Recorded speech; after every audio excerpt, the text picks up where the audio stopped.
Szervusztok! Ez itt olajos. A Phone Voivodeshaftot csak azért raktam oda, mert jól hangzik, de amúgy pár napja találtam ki.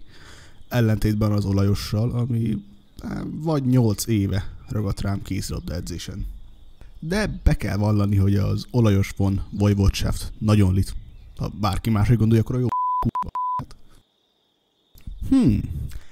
2024 van, és most kezdek bele egy ekkora projektbe, projekt alatt értem a csatornát, aminek a helyzetemből ítélve nincs sok értelme, elvégre egyetemre járok, 19 évesen Minecraft videókat csinálok, ami utoljára 11 évesen volt az álmom. Ez utóbbi pont fontos tényezője a döntésemnek, mert a fő ok, hogy belekezdtem ebbe, az, hogy beteljesítsem annak a 11 éves s***nak az álmát, és actually nézhető videókat csináljak, nem úgy, mint akkor.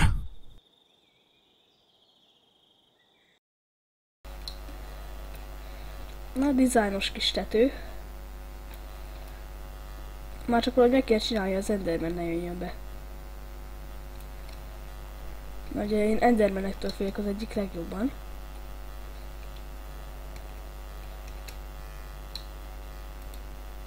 Volt, hogyha... Tényleg. Hát, igen. Azt az eszméletlen magas célt tűztem ki magam elé, hogy az imént látott videót felülmúljam. Ami tudom, hogy egy lehetetlen célkitűzés, de megpróbálkozom vele. Jelen pillanatban még dolgozok az első rendes videómon, ami hamarosan fel is fog kerülni a csatornára. Már nem mintha bárki is siettetne így nulla feliratkozóval. No de a feliratkozók számától függetlenül mindent bele fogok adni a műveimbe, hogy a jövőben büszkén tekinthessek vissza rájuk, és büszkévé tegyem azt a 11 éves énemet. Elég is volt belőlem. Ideje rövidre zárni a szót. Sziasztok!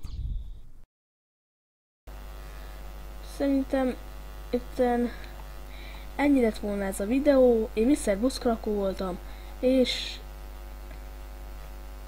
sziasztok!